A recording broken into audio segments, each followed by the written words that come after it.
are some things that recruits may not have been told before entering boot camp that they later realized. Nobody warned me about reception.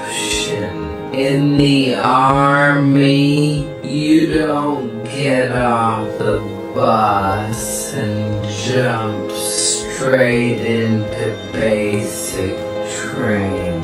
First, you go to reception, a holding unit where they in-process you before you're sent